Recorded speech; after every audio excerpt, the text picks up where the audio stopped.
નમસ્કાર દર્શક મિત્રો, N7 ગુજરાતી ન્યૂઝમાં આપણું હાર્દિક સ્વાગત છે। ભારતીય જનતા પાર્ટીના 47મા સ્થાપના દિવસ નિમિત્તે વડોદરા શહેર ભાજપ દ્વારા વિવિધ કાર્યક્રમોનું આયોજન કરવામાં આવ્યું હતું।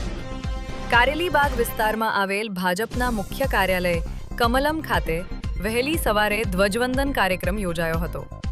આ કાર્યક્રમમાં શહેર ભાજપ અધ્યક્ષ ડોક્ટર જયપ્રકાશ સોની, મહિલા મોરચા પ્રમુખ સ્નેહલ પટેલ, મહામંત્રી લકુલેશ ત્રિવેદી તેમજ યુવા મોરચા પ્રમુખ મૌલિક દેસાઈ સહિત અનેક આગેવાનો અને કાર્યકરો હાજર રહ્યા હતા।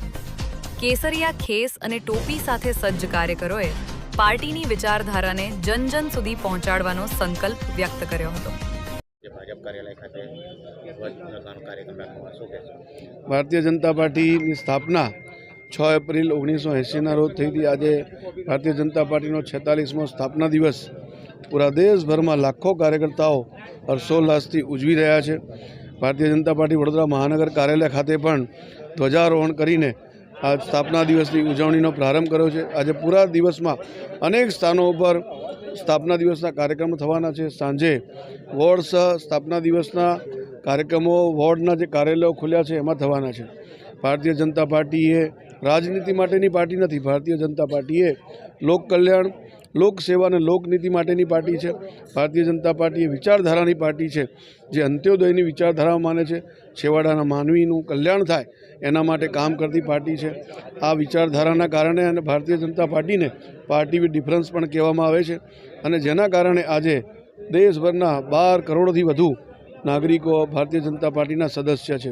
વિશ્વની સૌથી મોટી રાજનૈતિક પાર્ટી હોય તો એ પણ ભારતીય જનતા પાર્ટી છે। સૌ કાર્યકર્તાઓને સ્થાપના દિવસની હું હાર્દિક શુભકામનાઓ પાઠવું છું।